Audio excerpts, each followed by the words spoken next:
Il territorio veronese si interroga sul futuro, sulle prospettive 2015 di un tessuto socio-economico che attende risposte ed azioni dalla Regione Veneto. Nasce da questi presupposti, primo incontro nel suo genere, Appunti di politica, diario di bordo per scegliere i rappresentanti che meglio traghetteranno le priorità della nostra provincia nel prossimo Consiglio regionale.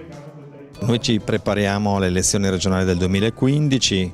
Questa volta, forse per la prima volta dopo tanti anni, il Partito Democratico ha una seria possibilità di vittoria.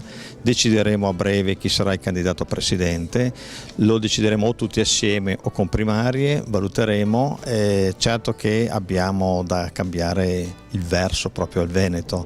Le cose non vanno bene né sul piano del lavoro né sul piano delle imprese, i problemi sono tanti, nelle infrastrutture i problemi sono nati, l'abbiamo visto con il Mose, con le strade, sono nati anche da questioni di corruzione ed altro, quindi noi dobbiamo in qualche modo come Partito Democratico porci il problema di come cambiare questa nostra regione. Noi siamo favorevoli alle grandi opere, ma solo a quelle veramente utili, non alle grandi opere che servono solo per gli affari. Abbiamo proposto 500 milioni di euro in 10 anni di interventi, Zaia ne ha 150 milioni a disposizione, non ne ha spesi neanche uno, che sono arrivati dallo Stato. Noi crediamo quindi che si debba fare molto e molto di più e di meglio di quello che si è fatto, però l'attenzione nostra sarà in particolare sul lavoro.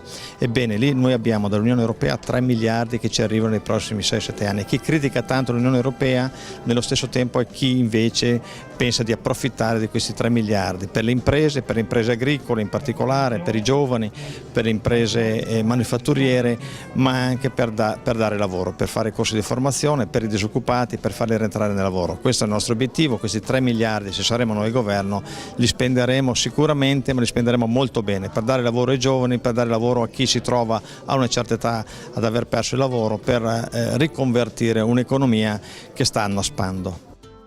E per Bonfante candidato nasce un comitato di sostegno che nella gremita sala del Best Western Hotel di San Giovanni Lupatoto ha presentato i risultati di una raccolta firme a favore di una riconferma all'incarico già forte di 2 mandati. Un'assemblea partecipata dove dirigenti di partito, amministratori e cittadini si sono confrontati su emergenze e progettualità. Appunti di politica, solo il primo di una serie di incontri che mirano ad una scelta accurata e consapevole dei nuovi rappresentanti nel Consiglio regionale 2015.